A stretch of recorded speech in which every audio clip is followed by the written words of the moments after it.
हम लोग अक्सर बात करते हैं कि पाकिस्तान में जो मजहबी तबका है वो बहुत ज़्यादा वायलेंट है और बहुत ज़्यादा अनारकी फैलाता है। हम बहुत ज़्यादा तनकीद करते हैं इस बात पे, लेकिन हमें समझने की ज़रूरत है कि मजहबी तबका इट्सेल्फ वायलेंट ही नहीं है या अनारकी नहीं फैला रहा, वो अपनी मर्जी की बुनियाद पे नहीं फैला रहा। पहले तो ये समझने की ज़रूरत है कि वो लोग इस्तेमाल हो रहे हैं। They are the cog in the state machinery. They are being used as a tool. वो लोग अपनी मर्जी से कुछ नहीं कर रहे। और ये लोग जब पैदा होते हैं तो ये लोग पैदा ही इसलिए होते हैं क्योंकि स्टेट का इनएफिशिएंट सिस्टम है जो लोगों को इकोनॉमिक जस्टिस नहीं देता। हमारा सोशो इकोनॉमिक स्ट्रक्चर ही इतना पेचीदा और बोसीदा है कि उससे लोगों को फायदा नहीं होता।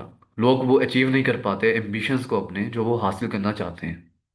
लोग जो जिंदगी में बनना चाहते हैं, करना चाहते हैं, जब वो नहीं कर पाते तो आ जाके उनके पास ये काम होता है कि वो मौलवी बन जाएं या फिर रियासत के हक में नारे लगाने लग जाएं या फिर लोगों को इकट्ठा कर लें और स्टेट की मशीनरी के तौर पे इस्तेमाल हों। तो ये सोशो इकोनॉमिक स्ट्रक्चर है, पहले तो आपको इसको रीडिफाइन करने की ज़रूरत है अगर आप चाहते हैं कि ये चीज़ें कम हों। क्योंकि ये चीज़ें अगर मजहबी तबके में नज़र आ रही हैं, हर जगह नज़र आएंगी। अनारकी फ्रस्ट्रेशन आपको हर इंसान में नज़र आएंगी पाकिस्तान में, क्योंकि हमारे इकोनॉमिक स्ट्रक्चर का मसला है। अब ये समझने की ज़रूरत है कि हम जिस तरह मजहबी तबके को देखते हैं कि एक बहुत बड़ी पिक्चर से हम इनको डिफाइन करते हैं कि एक बहुत बड़ी पावर एलीट है और ये लोग मुल्क में तबाही फैला रहे हैं और स्टेट इनके आगे बेबस है, तो ये बहुत ही गलत पिक्चर है। ये लोग बिल्कुल भी इस तरह से डिफाइन या एनालाइज नहीं किए जा सकते जिस तरह से हम करते हैं कि बहुत बड़े स्टेट वर्सेस दिस तबका। This is not this is not a preferable analogy, to be precise. क्योंकि ये लोग पानी, समझ लें पानी है, टूटी की कोई और है। आपको टूटी बंद करनी पड़ेगी। पानी को अगर आप हाथ से रोक लेंगे तो ज्यादा देर रोक नहीं पाएंगे। तो आप गलत चीज को पॉइंट कर रहे हैं, मसले को गलत तरीके से आइडेंटिफाई कर रहे हैं, उसको रोकने की कोशिश कर रहे हैं।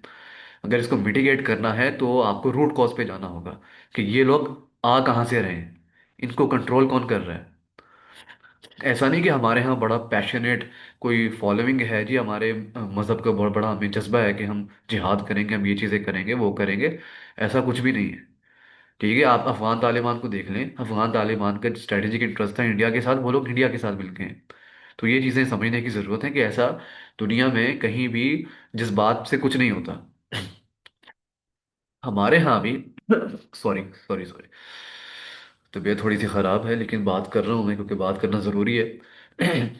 तो हमें समझने की ज़रूरत है कि ये लोग कहीं और से कंट्रोल हो रहे हैं और हम जानते हैं कि कौन लोग हैं जो इन्हें कंट्रोल कर रहे हैं। हमारी पावर लीड्स ऐसे लोगों को, ऐसे तबके को उभारती है और उनको इस्तेमाल करती है। नहीं तो यही तबका जब उनके खिलाफ खड़ा होगा अपने उसूलों की, सो कॉल्ड उसूलों की बुनियाद पे, तो वही पावर एलीट इनको ऐसी फेंटी लगाएगी कि इनके सारे उसूल जो हैं वो खत्म हो जाएंगे। सारे उसूल ये लोग भूल जाएंगे अपने। इनकी डोरें कोई किसी और के हाथ में है और इनके कोई भी उसूल नहीं है। पहली बात तो ये कि बेचारे वो लोग हैं सोसाइटी के मारे हुए जिनके पास कोई काम नहीं होता, जो मजबूरी में ये मौलवी बन जाते हैं, मजहबी बन जाते हैं। नहीं तो इनकी ख्वाहिशों की जो इनकी चाहते ख्वाहिशें होती हैं उनकी रिफ्लेक्शन हमें उनकी अगली इस जिंदगी में आगे हमें चल के जब ये मजहबी में बन जाते हैं नजर आती रहती है। बड़ी सारी ऐसी एग्जांपल्स हैं, किसी का नाम नहीं लेना चाहूंगा मैं, ना मेरा ये मकसद है। मेरा मकसद सिर्फ इशू को डिस्क्राइब करना है, इशू को आइडेंटिफाई करना है। और इशू यही है कि हमारा सोशो इकोनॉमिक स्ट्रक्चर खराब है। पहले तो ये एक बड़ा इशू है जिसकी वजह से ऐसे लोग बनते हैं। ये अपनी वजह से, अपने उसूलों की बुनियाद पे नहीं बनते। ऐसे लोगों को ज़बरदस्ती बनाया जाता है। ज़बरदस्ती नहीं बनाया जाता, ज़बरदस्ती तो बाद में बनाया जाता है। पहले तो वो इसलिए बनते हैं क्योंकि उनके पास कोई ऑप्शन नहीं होती। फिर वो जो पोटेंशियल नज़र आता है पावर एलीट को, वो फिर इस पोटेंशियल को एक्सप्लॉइट करते हैं अपने हक में। और मैंने एक वीडियो में ये भी बताया था कि स्टेट का मकसद ही रिसोर्सेज को एक्सट्रैक्ट करना है, रिसोर्सेज को इस्तेमाल करना है, लोग एक्सपैंड करना है। एक्सपेंशनिज्म का पर्पज है। या तो वो जोग्राफीज को एक्सपैंड करेगी, जो दूसरी जोग्राफीज पे काबिज होंगी अपने रिसोर्सेज में इजाफे के लिए, या फिर जहाँ पे उनकी स्टेट कायम है जिस जोग्राफी पे, उस जोग्राफी को वो एक्सप्लॉइट करेंगे। इंटरनली सिक्योरिटी को मजबूत बना के, ताकि कोई भी पत्ता भी इधर से उधर ना हिले, सब कुछ उनकी मर्जी से हो। सिक्योरिटी और लॉ एंड ऑर्डर का ये मतलब होता है। ये मतलब नहीं होता कि लोगों को आप स्टेबिलिटी दें। उस स्टेबिलिटी का मतलब लोगों पे काबिज होना होता है, ताकि कोई भी आपके खिलाफ अनारकी ना फैला पाए, आपके खिलाफ रेबल ना कर पाए, आपके जुल्म के खिलाफ बात ना कर पाए। तो ये लॉ एंड ऑर्डर का स्टेबिलिटी का मकसद होता है, और इसको कायम इसलिए किया जाता है ताकि आप हेजिमोनाइज कर पाएं और उस ज्योग्राफी पे कंट्रोल कर पाएं और अपने अपने तरीके से रिसोर्सेज को एक्सट्रैक्ट कर पाएं वहां से। ये बेसिक पर्पज होता है। और दूसरा पर्पज मैंने ये बताया था कि एक्सटर्नली होता है, कि आप एक्सपैंड करते हैं, एक्सपेंशनिज्म को फॉलो करते हैं। बहुत सारी स्टेट्स हमें नजर आती हैं ऐसे करते हुए, उसमें यूएसए है, उसमें इंडिया है, उसमें टू सम एक्सटेंट पाकिस्तान भी है, टू बी प्रिसाइज। अब ऐसा नहीं कि मैं झूठ बोलूं, मेरे को ऐसा नहीं है, अभी स्टेट हैं तो स्टेट करेगी ऐसा।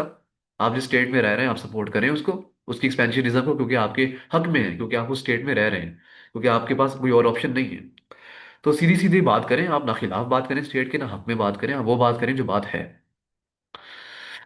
तो बात यह है कि स्टेट का काम ही रिसोर्सेज की एक्सप्लॉयटेशन है। इससे स्टेट एक टूल है जो पावर एलीट इस्तेमाल करते हैं रिसोर्सेज को हासिल करने के लिए। अब वो स्टेट को कायम पहले करते हैं झूठ बोल के, नैरेटिव बना के, क्योंकि उन्हें रिसोर्सेज हासिल करने होते हैं, तो वो लोगों को कहते हैं कि हम आपके फायदे के लिए काम कर रहे हैं, हम आपको सिक्योरिटी देंगे, हम आपके लिए सर्विसेज प्रोवाइड करेंगे, आपके लिए इंफ्रास्ट्रक्चर बनाएंगे, आपके लिए ऐसा सिस्टम बनाएंगे कि आपको काम करने की जरूरत ही नहीं होगी। एजुकेशन, हेल्थ केयर, जस्टिस, ये सारी चीजें हम आपको प्रोवाइड करेंगे। आपको बस ये करना है कि आपको अपनी थोड़ी सी जो रिसोर्सेज है उसमें से थोड़ा सा हिस्सा हमें देना है। ये थोड़ा थोड़ा करते करते वो कहाँ तक बड़ा हो जाता है, एक्सपैंड कर जाता है, हमें पता ही नहीं चलता। तो स्टेट का काम होता है बेसिकली रिसोर्सेज को हासिल करना। और उसके बाद जब उन्हें रिसोर्सेज हासिल करने होते हैं तो लोगों में जस्टिफिकेशन, लोगों को जस्टिफाई करने के लिए वो नैरेटिव बनाते हैं कि हम इसलिए कर रहे हैं। तो इसी तरह स्टेट ने भी हमारे नैरेटिव बनाया। स्टेट को अब रिसोर्सेज हासिल करने हैं, तो लोगों को क्या पता है कि हमने रिसोर्सेज हासिल करने हैं, वो कहेंगे हम तो इस्लाम की सरबुलंदी के लिए काम कर रहे हैं, हम तो मजहबी एजेंडे के लिए काम कर रहे हैं।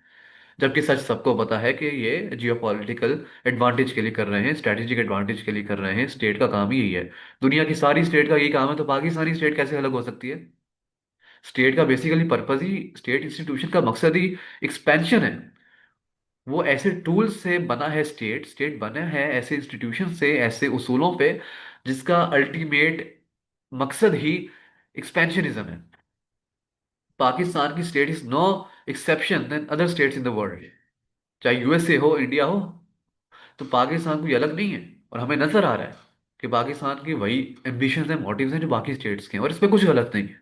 स्टेट्स का पर्पस यही है। आपने वर्ल्ड ऑफ नेशन, आपने नेशन लीग बना ली है, लीग ऑफ नेशंस बना ली है, यूएन बना ली है, तो मतलब ये है कि आपका स्टेट को आपने रिकॉग्नाइज कर लिया कि स्टेट्स हैं हम, दुनिया का नया ऑर्डर है ये, तो बस ठीक है, एक्सेप्ट करें आप इसको।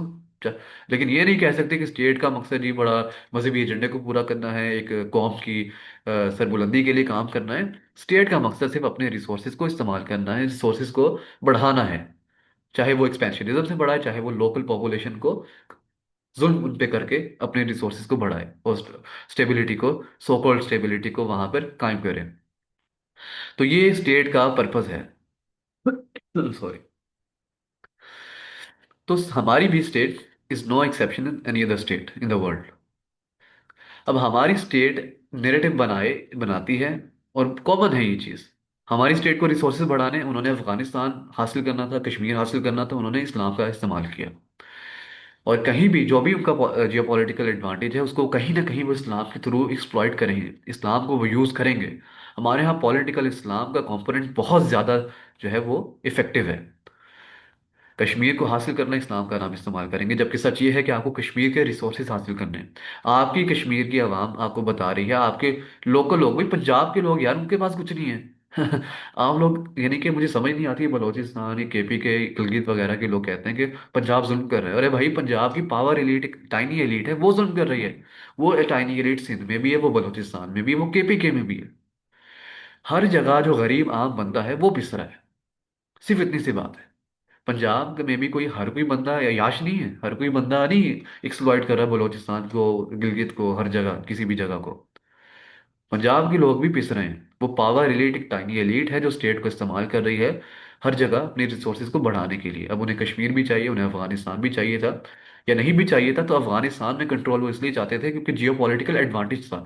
इसलिए नहीं कि वो इस्लाम की सरबुलंदी चाहते थे, क्योंकि अफगानिस्तान में नॉर्दर्न अलायंस भी था जो कि प्रो इंडिया था। पाकिस्तान ही चाहता था क्योंकि गवर्नमेंट आए, क्योंकि वो प्रो इंडिया था, तो पाकिस्तान को जियो पॉलिटिकली डिसएडवांटेज होना था। हालांकि वो भी मुसलमान ही थे, नॉन पठान से। लेकिन पाकिस्तान चाहता था कि तालिबान आए, इसलिए नहीं कि वो इस्लामी सरबुलंदी के लिए कर रहे थे, क्योंकि वो भी तो मुसलमान थे जिनकी हुकूमत आप नहीं चाहते थे अफगानिस्तान में। तो आप अपने फायदे के लिए कर रहे थे, क्योंकि तालिबान आपकी ट्रेड को प्रोटेक्ट कर रहा था अफगानिस्तान में, that which is fair enough. हाँ। लेकिन आप ये नहीं कह सकते कि आप इस्लाम की सरबुलंदी के लिए काम कर रहे थे। आप सिर्फ रिसोर्सेज को हासिल करना चाहते हैं और उसके लिए आप उसको इस्लामिक नैरेटिव का जो है वो चोला पहना देते हैं। ठीक है, आप उसको उस तरह पेंट कर देते हैं कि इस्लामिक नैरेटिव, हम मजहब के लिए काम कर रहे हैं। आप मजहब के लिए काम नहीं कर रहे। और ये बहुत कॉमन चीज़ है, ये पाकिस्तान में सिर्फ ऐसा नहीं है। और ये क्रिटिक करना पाकिस्तानी स्टेट की कि पाकिस्तानी स्टेट ने ऐसा किया, ये गलत है। इंडियन स्टेट भी ऐसा कर रही है, अमेरिकन स्टेट भी कर रही है, हर कोई स्टेट नैरेटिव इस्तेमाल करती है अपने एम्बिशंस को अचीव करने के लिए। इंडिया में मुझे समझ नहीं आता where is India located actually. India UP में है, पंजाब में है, बंगाल में है, कश्मीर में है, भाई है कहाँ पे? कहाँ पे है इंडिया? इतने मुख्तलिफ कल्चर्स हैं, डाइवर्स कल्चर्स हैं। नेहरू साहब ने बड़ी खूबसूरती से नैरेटिव बना दिया कि इंडिया जो है वो मुख्तलिफ होने में है, यानी इंडिया जो है वो डाइवर्सिटी में है। और कुछ नहीं मिला तो यही कह दो कि इंडिया डाइवर्सिटी में है। यानी आपको वहाँ की लोकल पॉपुलेशन पे काबिज होना है, उनके रिसोर्सेज इस्तेमाल करने हैं, इंडस्ट्रियल बेसिस बनाने हैं। उसके लिए आपने जो है वो स्टेट रूल को इस्तेमाल करना था, एक्सट्रैक्ट करने थे वहाँ के रिसोर्सेज। तो आपने एक नैरेटिव बना दिया कि हम सेकुलर स्टेट हैं, हम सबको एक्सेप्ट करते हैं। एक्सेप्ट, अब ये एक नैरेटिव है ना, उन्होंने इसलिए इस्तेमाल किया ताकि वो वहां के रिसोर्सेज को एक्सप्लॉइट कर पाए। पाकिस्तानी स्टेट इस्लाम के इस्तेमाल से करती है एक्सप्लॉइटेशन, इंडियन स्टेट सेकुलरिज्म के थ्रू एक्सप्लॉइट करती है। बेसिकली ये सब नैरेटिव्स हैं और इनका मकसद असल में रिसोर्सेज को एक्सप्लॉइट करना है। तो Pakistani state, Indian state is no exception then any other state in the world, whether it is US, China, Iran, Afghanistan. Afghanistan की जिले में बड़ी बुरी हालत है। लेकिन हर स्टेट का जो पर्पज है, स्टेट का स्ट्रक्चर है, वो बना ही इस तरह है कि वो एक्सप्लॉइट करेगा लोगों को, रिसोर्सेज को एक्सप्लॉइट करेगा। तो ये नहीं कहा जा सकता कि एक स्टेट जो है वो गलत कर रही है, ठीक कर रही है। Which is this can't be morally accountable. इसका मॉरली अकाउंट नहीं कर सकते। लेकिन बात ही चल रही थी कि मौलवी जो हैं बेचारे, मजहबी तबका, ये इस्तेमाल हो रहा है। और ये जो मैंने आपको बताया सारा सिनेरियो, इसके थ्रू आप एनालाइज कर सकते हैं कि असल जो मसला है वो मजहबी तबके में नहीं।